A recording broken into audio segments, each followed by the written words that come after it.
Good evening everyone. So hopefully आज आपने बहुत अच्छे पैसे बनाए होंगे क्योंकि मार्केट में आज पूरे दिन बहुत स्पीड थी, अच्छी वॉलेटिलिटी थी। एंड खास करके बैंक निफ्टी में तो बहुत तगड़ी वॉलेटिलिटी थी। अगर आप देखोगे ये चार्ट तो खुलते ही मार्केट इधर गिरी, फिर बैंक निफ्टी ऊपर निकली, फिर नीचे वापस। मतलब बहुत बहुत ज़्यादा अच्छी वॉलेटिलिटी थी, तो जो ट्रेडर्स के लिए एक अच्छी चीज़ होती है और ख़राब भी होती है। ठीक है, तो बात करेंगे अच्छी क्यों होती है, ख़राब क्यों होती है। उससे पहले मैं रिक्वेस्ट करूँगा आपसे कि आप चैनल को सब्सक्राइब कर दो। सब्सक्राइब कर दो। एक सेकेंड, क्या हो गया, पेन अटक गया। ओके, चैनल को सब्सक्राइब कर दो, वीडियो को लाइक कर देना एंड शेयर कर देना, वीडियो एंड चैनल दोनों को। ठीक है, तो हम ये भी बात करेंगे वॉलेटिलिटी अच्छी क्यों होती है, ख़राब क्यों होती है, और उसके बाद हम ये भी बात करेंगे कि आगे की एनालिसिस क्या हो सकती है, हमने क्या डिस्कशन किया था। सो क्लियरली हमने ये डिस्कशन किया था कि ये 350 360 का एक लेवल रहेगा, इसके ऊपर मार्केट में अपसाइड में आप प्ले कर सकते हो। अगर आप देखोगे मार्केट में गैप अप खुली, गैप अप खुलते ही, अब गैप अप का रूल क्या होता है, आपको बोला ही था, गैप अप पे अगर आपको फर्स्ट कैंडल का हाई टूट जाता है तो आप इस कैंडल का लो को ऐसे लगा के आप चल सकते हो। ठीक है, मार्केट खुली, खुलते ही एकदम लगातार विदाउट विदाउट एनी स्टॉप लगातार गिरी है। ठीक है, एंड मार्केट ने कहाँ से सपोर्ट लिया, एग्जैक्टली यहाँ से सपोर्ट ले लिया और मार्केट फिर वापस अपना ऊपर की तरफ रैली कंटिन्यू कर गई। एंड ये रैली जो आई थी ये बैंक निफ्टी की वजह से आई थी। निफ्टी में आप देखोगे तो बहुत स्लो स्लो रैली आई। रीज़न रिलायंस, रिलायंस गिरा पड़ा था। ठीक है, इसके वजह से। एंड बैंक निफ्टी में अच्छी रैली बनी थी, बैंक निफ्टी में ठीक सपोर्ट ले लिया एकदम जगह पे। राइट, तो निफ्टी में पहले ये है कि आपका हमने जो 360 का लेवल डिस्कस किया था, आप देखोगे तो मार्केट में ये 360 का लेवल निकला। इसके पहले तक एकदम चॉपी चल रहा था, जैसे ये 360 का लेवल निकला, अच्छी मूवमेंट, अच्छी मूवमेंट। राइट, एंड मार्केट में ऐसे ही होता है, आपको दो तीन बड़े कैंडल मिलेंगे, कंसोलिडेशन मिलेगा, फिर दो तीन बड़े कैंडल मिलेंगे, इसी तरह से आपको मूव कैप्चर करना होता है। राइट, एंड वॉलेटिलिटी में ऐसे ही होता है। तो अब वॉलेटिलिटी अच्छी क्यों है, बुरी क्यों है, दोनों बात कर लेंगे। अच्छी इसलिए है, वॉलेटिलिटी अच्छी इसलिए है क्योंकि ट्रेडर को फास्ट मूवमेंट मिल जाता है। जैसे ये मिला, जैसे ये मिला, ठीक है, जैसे ये मिला, एक ट्रेडर को फास्ट मूवमेंट मिल जाता है। आप देखोगे इतने दिन से चिपकू मार्केट हुई पड़ी थी, रेंज में चल रही थी, छोटे छोटे 5-5 पॉइंट के कैंडल अप डाउन कर करके रेंज के अंदर रख रख के मार्केट को रखा गया था। तो कितनी दिक्कत हो रही थी प्रॉफिट्स निकालने में, 40-40 पॉइंट निकालने में भी अपने को बहुत मुश्किल हो रहा था। राइट, अब जब स्पीड आ गया है तो स्पीड में अपने को मूवमेंट अपने को अच्छा मिलेगा। बट कैसे, आपको सही प्लेस पे बाइंग या सेल करना पड़ेगा। और आपको जब स्पीड मिलती है ना, तो आपको एक बार में अगर मार्केट जैसे ये 100 पॉइंट दे गई, ठीक है, 100 पॉइंट दे गई, आपका 100 पॉइंट निफ्टी का यहाँ पे खत्म हो गया, आप उसके बाद छोड़ दो, मार्केट को बंद कर दो। आपको ये 360 के ऊपर एक मूव लेना था, 360 के ऊपर आपने मूव लिया, 400 फर्स्ट टारगेट था, फिर 430 450 तक का टारगेट था, 450 नहीं गया, यहाँ तक आया, मार्केट यहीं से रिवर्स करने लग गया। आपको दिख रहा था यहाँ पे ये रेजिस्टेंस लेने लग रहा है। राइट, जब बार बार ऐसे विक्स से रिजेक्ट हो रहा है मार्केट, ये रेजिस्टेंस बन चुका है। तो यहाँ पे अब आपको अगर यहाँ पे अगर आपको यहाँ पे आपने बुक कर लिया तो वेल एंड गुड, आपको ये मूव मिल गया, आपने आपने ये भी कैप्चर किया। आपको अगर चाहिए कि आप ये मूव भी कैप्चर करो, ये भी करो, ये भी करो, सारे कैप्चर आप कर लोगे मूव, तो भाई फिर बाकी लोग क्या करेंगे, सब आप ही कैप्चर कर लो। मार्केट आपको नहीं देगी ऐसे। राइट, मार्केट आपको नहीं देगी। आपको एक मूव मिल गया, आप चुपचाप से मार्केट को क्लोज करके बैठना पड़ेगा, नहीं तो मार्केट सेकेंड मूव में, थर्ड मूव में आपके सब पैसे ले जाएगी। ठीक है, आप उल्टा लॉस में बैठोगे, वो प्रॉफिट को, सुबह जो प्रॉफिट किया था उसको लॉस में कन्वर्ट कर लोगे। आपने अगर ये मूव कैप्चर नहीं किया तो आप इस मूव में बैठो, आपने इसमें भी कैप्चर नहीं किया तब आप इस मूव में बैठो। इस तरह से बैठना होता है। राइट, वॉलेटिलिटी में होता है एक मूव आपको कैप्चर करना होगा, सिंगल मूव, वन मूव आपने कैप्चर कर लिया जगह से। ठीक है, एक मूव आपने कैप्चर कर लिया जगह से, आपका काम खत्म, आपके लिए ट्रेड बंद। ठीक है, आपको आपको कहीं ना कहीं अपने आप को एक स्टॉप करना पड़ेगा, एक स्टॉप लगाना पड़ेगा, नहीं तो मार्केट सब ले जाएगी उड़ा के। ठीक है, तो वॉलेटिलिटी अच्छी भी होती है, बुरी भी होती है। आपको अब आपके ऊपर है कि आपको उसको किस तरह से यूज़ करना है, उसके अच्छे चीज़ को यूज़ करना है या उसकी बुराई को यूज़ करना है, और बुराई की वजह से आपको उसमें अपने आप को नुकसान में डालना है। राइट, तो ये था। इस सब के बारे में अपने फुल फ्लेजेड एक वीडियो बनाएंगे। अभी तो फ़िलहाल आपको थोड़ा सा ऐसी एक मतलब मुझे लगा कि बताना चाहिए, तो मैंने बताया। क्योंकि बहुत लोग, इतने दिन से चिपकू मूवमेंट चल रहा था, उसके बाद अचानक से ट्रेंडिंग आया और अब वॉलेटिलिटी अचानक से आपको दिखेगी तो आपको भी थोड़ा सा टफ लगने लगेगा मार्केट। ठीक है, क्योंकि मार्केट में अपना एक मेमोरी बन जाता है कि मार्केट स्लो है या लगातार अब बढ़ रही है, तो अपना एक सेट हो गया माइंडसेट कि हाँ अब बढ़ रही है, अपने को वॉलेटिलिटी का। अब जब वॉलेटिलिटी आ गई तो आपको यहाँ पे डिफिकल्टी आएगी। राइट, ऐसे ही होता है। ये सब मैं बात करेंगे, डिस्कशन करेंगे बाद में। अभी एनालिसिस पे आ जाते हैं। तो अभी क्लियर अपने को एक चीज़ याद रखना है कि मार्केट में एक ये मार्क कर लो लेवल 440 का, ठीक है। ये 440 इस लेवल के ऊपर निकल जाए तो मार्केट में आपको फर्स्ट टारगेट 500 तक के मिल सकते हैं, 19,500।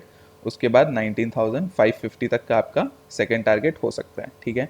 डाउन साइड में क्या है, डाउन साइड में देखो यार, पहला सपोर्ट एक ये है 360, जहाँ से ये मार्केट यहाँ से घूमा, ठीक है। 360 से 350 का एक ये सपोर्ट रेंज है अपना। 350 ब्रेकआउट पॉइंट था, 350 अगेन ब्रेकडाउन पॉइंट भी बनेगा। लेकिन अब इशू क्या है, उसके नीचे रिजेक्शंस है। पहला 320 के आसपास आता है, दूसरा 300 के आसपास आता है। तो आपका अगर 350 टूटा तो आपको पहला आपको 320 फिर 300, ये 50 पॉइंट के आसपास खेलना पड़ेगा।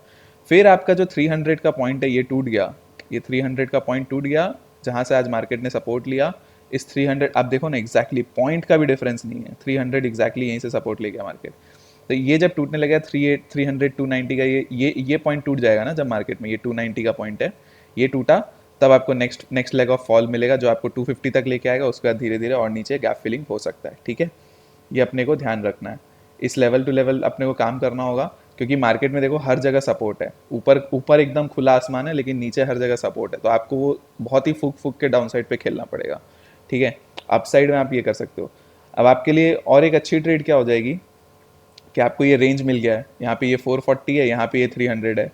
इस रेंज में अगर मार्केट काम करने लगता है तो ये अगर 440 से फिर से रिजेक्ट कर जाता है, 430 440 से फिर से रिजेक्ट कर जाता है, तो आपको फिर यहाँ से एक सेलिंग की छोटी सी ट्रेड आप बना सकते हो।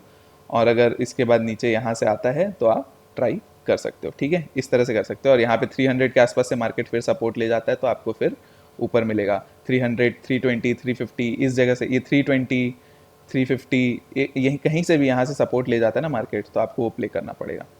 सपोर्ट ले जाने का मतलब है कि आपको यहाँ पे सपोज यहाँ पे आया, एक ग्रीन कैंडल बनाया, उसके बाद उसके ऊपर सस्टेन कर रहा है, 10-15 मिनट सस्टेन कर करके ऊपर निकल रहा है, तब वो सपोर्ट ले लिया होता है, ठीक है। ये हो गया निफ्टी में। बैंक निफ्टी में आ जाते हैं। तो बैंक निफ्टी ने भी आज एक रेंज कंफर्म कर दिया। अच्छा, बैंक निफ्टी में हमने क्या डिस्कस किया था कि 45,030 ये जो लेवल है, इसके नीचे अपने को एक सेलिंग की पोजीशन मिलनी है, ठीक है। आप देखोगे एक भी 15 मिनट कैंडल क्लोजिंग हुई है इधर आओ,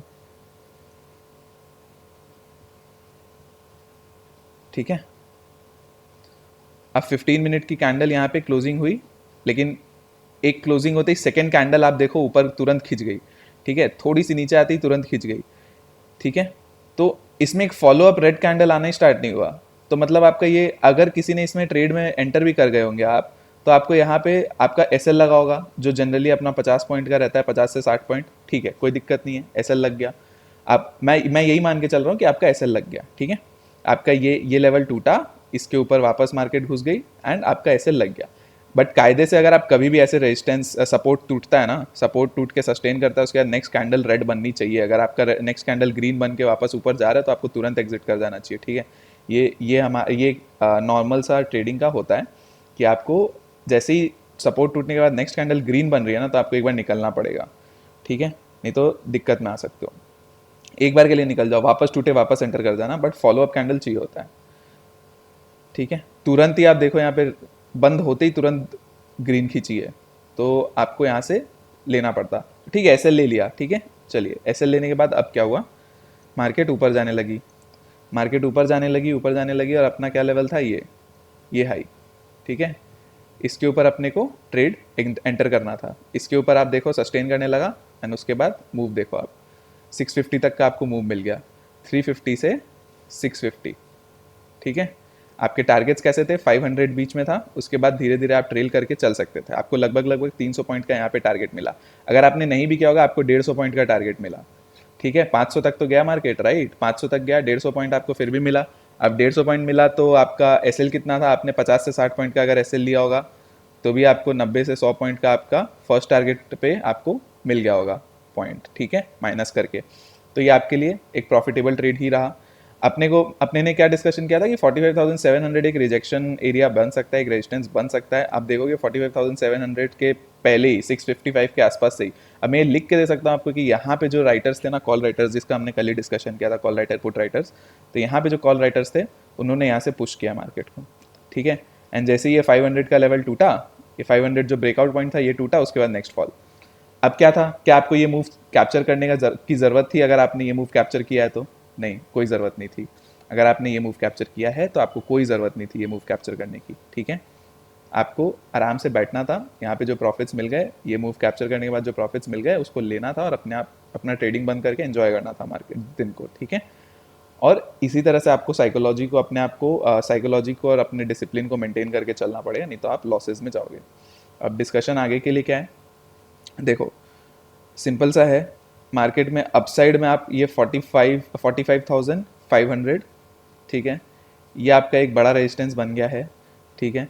तो अगर 45,400 के ऊपर मार्केट निकलती है तो आपको फर्स्ट टारगेट 45,500 तक का मिल सकता है। अगर ये निकल जाता है तो अगेन आपको 600 से 600 700 तक ट्रेल करना होगा, ठीक है। ये हो गया। अब नीचे के साइड में क्या है, ये 200, ये 200 के नीचे निकलता है तो फर्स्ट टारगेट आपका 45,100, उसके बाद 45,000 तक का सेकेंड टारगेट। तो 100 पॉइंट करके यहाँ पे भी 200 पॉइंट बन जाता है, ठीक है। तो ये हो गया। अब मार्केट में ये रेंज मार्क कर लो, 700 पॉइंट की ये रेंज है, ठीक है। अब आपको ये टॉप पे मार्केट मिलता है, 700 आप रहने दो, आप 650 तक ही रखना अपना अपना टारगेट, ठीक है। आपको इस टॉप पे मार्केट मिलता है तो आप यहाँ से एक सेलिंग की ट्रेड कर सकते हो, इस बॉटम से आप बाइंग की ट्रेड इनिशिएट कर सकते हो। ये आपके लिए आप प्ले करने का एक प्रॉपर ट्रेड बन सकता है। अगर दिन भर में कोई रेंज मिलती है, कंसोलिडेशन मिलती है, उसके हिसाब से आप ट्रेड कर सकते हो, अप या साइड, अप साइड या डाउन साइड, ठीक है। ये हो गया। तो आपको बैंक निफ्टी का भी समझ में आ गया। बैंक निफ्टी निफ्टी में दोनों में ऐसे रेंजेस है। अब आते हैं फिन निफ्टी में। तो फिन निफ्टी में भी वही चीज़ है। फिन निफ्टी में भी आप ये रेंज मार्क कर लो, 320 300 का रेंज मार्क कर लो, 300 तक का।